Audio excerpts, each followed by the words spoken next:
राधे राधे भक्तों, आप सभी भक्तों का एक बार फिर से बहुत बहुत स्वागत है। आज की इस वीडियो में हम बात करेंगे साल 2023 में कार्तिक मास कब से प्रारंभ हो रहा है और कब समाप्त होगा। कार्तिक के महीने के नियम क्या क्या हैं और कार्तिक के महीने में हमें क्या करना चाहिए और क्या नहीं करना चाहिए, इन सभी संपूर्ण जानकारी के ऊपर हम बात करेंगे। तो चलिए शुरू करते हैं।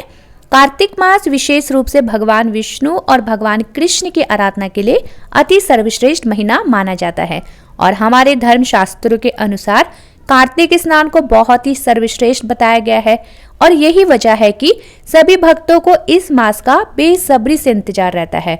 स्कंद पुराण और पद्म पुराण में बताया गया है कि जैसे युगों में सतयुग, शास्त्रों में वेद और नदियों में गंगा सर्वश्रेष्ठ है, उसी प्रकार 12 मासों में कार्तिक मास सर्वश्रेष्ठ है। कार्तिक मास का महत्व इतना अधिक है कि इस मास में यदि कोई तिल मात्र भी भगवान की आराधना कर ले तो उसे कई हजारों गुना फल प्राप्त होता है। और साथ ही धर्मशास्त्रों के अनुसार इस कार्तिक मास में किए गए पुण्य का फल हर जन्म में हमारे साथ बने रहता है। कार्तिक मास में स्नान, दान, ध्यान, तुलसी पूजन, दीप दान, शास्त्रों का स्वाध्याय, पीपल पथवारी की पूजा, परिक्रमा, तारा भोजन इत्यादि का विशेष महत्व है और इसलिए भक्त इस मास में कार्तिक स्नान और कार्तिक के नियमों का पालन कर अपना इहलोक और परलोक सुधारते हैं। साल 2023 में कार्तिक मास प्रारंभ हो रहा है 29 अक्टूबर दिन रविवार से और कार्तिक मास का समापन होगा 27 नवंबर दिन सोमवार को कार्तिक पूर्णिमा पर। तो चलिए अब हम कार्तिक स्नान और उसके नियमों को जान लेते हैं। साथ ही ये भी जानेंगे कि इस मास में हमें क्या करना चाहिए और क्या नहीं करना चाहिए। तो सबसे पहले बात करेंगे कार्तिक स्नान की। कार्तिक मास का सबसे पहला नियम कार्तिक स्नान का होता है। हम जो अपना कार्तिक स्नान शुरू करेंगे वो करेंगे शरद पूर्णिमा से लेकर कार्तिक पूर्णिमा तक। शरद पूर्णिमा 28 अक्टूबर दिन शनिवार को पड़ रही है और इसी दिन से हम अपने कार्तिक स्नान को प्रारंभ करेंगे। जैसा कि मैंने अभी आपको बताया है कि कार्तिक मास का आरंभ 29 अक्टूबर दिन रविवार से हो रहा है, लेकिन कार्तिक मास के स्नान का जो हम शुभारंभ करेंगे वो शरद पूर्णिमा यानी कि 28 अक्टूबर दिन शनिवार से करेंगे, जो कि कार्तिक पूर्णिमा तक रहेगा। कार्तिक स्नान का महत्व हमारे धर्म शास्त्रों में बहुत अधिक बताया गया है, इसलिए सभी भक्तों को चाहिए कि वे कार्तिक स्नान जरूर ही करें। कार्तिक स्नान का यदि हम नियम ले रहे हैं तो हमें पूरे कार्तिक मास ब्रह्म मुहूर्त में उठकर तारों की छांव में ठंडे जल से स्नान करना है। वैसे तो पद्म पुराण में कहा गया है कि जो व्यक्ति पूरे कार्तिक मास सूर्योदय से पूर्व नदी या तालाब आदि में जाकर स्नान करता है और भगवान श्री हरि की पूजा करता है तो उसे भगवान विष्णु की असीम कृपा मिलती है। लेकिन आजकल शहरों में घर के आसपास नदी और तालाब का मिल पाना मुश्किल रहता है, इसलिए हम घर में ही नहाने के पानी में गंगा जल मिलाकर और साथ में आंवले का रस या फिर आंवला मिलाकर और थोड़े से तिल मिलाकर स्नान करेंगे। कार्तिक में आंवले के वृक्ष की पूजा करना, आंवले का सेवन करना बहुत ज्यादा शुभकारी माना गया है, इसलिए भक्त कार्तिक के महीने में गंगा जल के साथ साथ आंवले का रस या फिर आंवला और तिल मिलाकर स्नान करते हैं, जो कि बहुत ही शुभ माना जाता है। जो भी भक्त कार्तिक स्नान कर रहे हैं उनके लिए जरूरी है कि वे 4 बजे से 5 बजे के बीच में अपना स्नान कर लें। अब दूसरा नियम कार्तिक का जो होता है वो है तुलसी और पथवारी पूजन का। कार्तिक में तुलसी पूजन करने का और तुलसी सेवन करने का बहुत अधिक महत्व बताया गया है। साथ ही कार्तिक मास में पथवारी पूजन का भी विशेष महत्व होता है। कुछ भक्त मंदिर में जाकर ही पथवारी पूजन करते हैं तो कुछ भक्त घर पर ही तुलसी महारानी के साथ ही पथवारी बनाते हैं और पूजन करते हैं। हर रोज स्नान करने के बाद हमने तुलसी जी और पथवारी का पूजन करना होता है। सबसे पहले माँ तुलसी और पथवारी को जल समर्पित करें, उन्हें तिलक लगाए, फूल अर्पित करें, उन्हें भोग अर्पित करें, फिर धूप दीप द्वारा उनकी आरती करें। तत्पश्चात उनकी परिक्रमा करें। कार्तिक में परिक्रमा करने का भी बहुत अधिक महत्व होता है, इसलिए हमें पूजा के बाद तुलसी जी और पथवारी की परिक्रमा जरूर ही करनी चाहिए। इसके बाद हमें तुलसी जी के पास बैठकर कार्तिक महात्म का हर रोज एक अध्याय पढ़ना चाहिए और साथ ही हर रोज तुलसी कथा भी सुननी चाहिए। फिर भगवान सूर्य को जल अर्पित करें। तीसरा नियम है हरि पूजन का।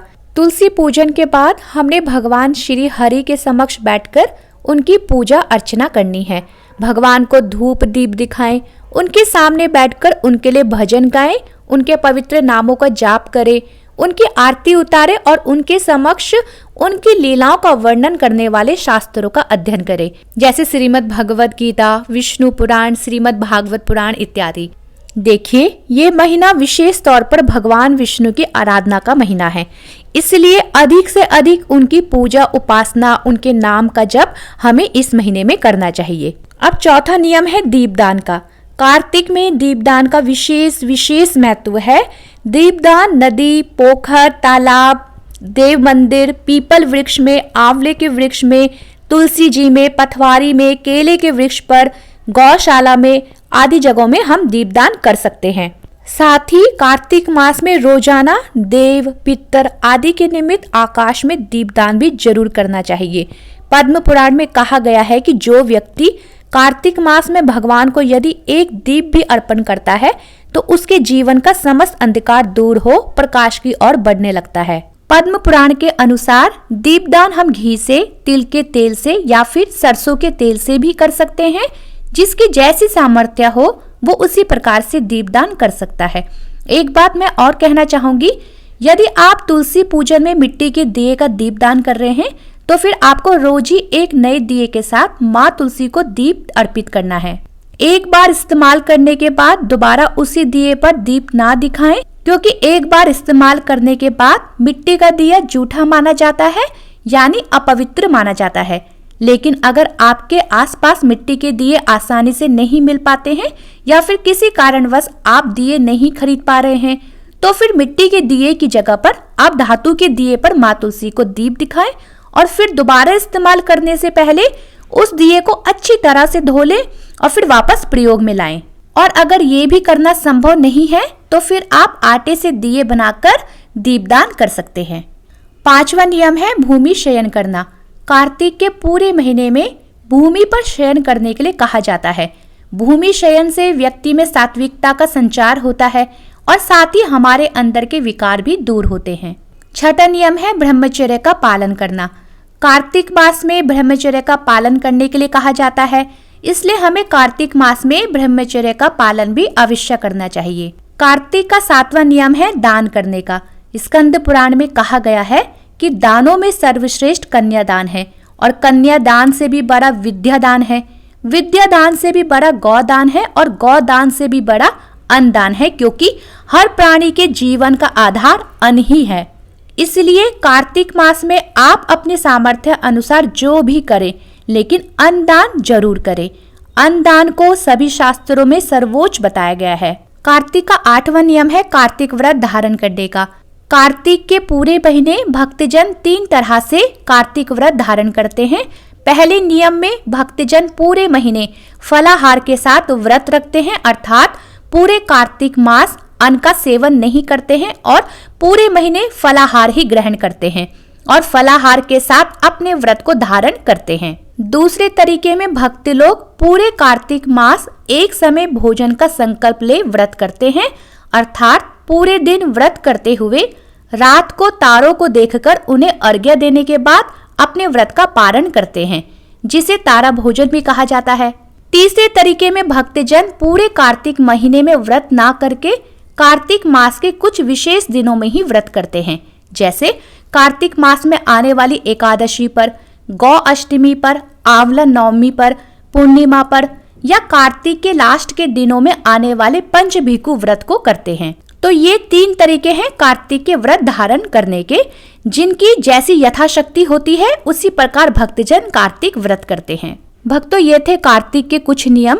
आप अपनी सामर्थ्य अनुसार ये सभी नियम या फिर इनमें से कोई एक नियम धारण कर सकते हैं और पूरे कार्तिक मास उसका निर्वाह कर सकते हैं। लेकिन फिर भी आपसे यही कहूंगी कि आप कार्तिक मास में और कुछ करें या ना करें, पर पूरे कार्तिक मास कार्तिक स्नान जरूर कीजिएगा।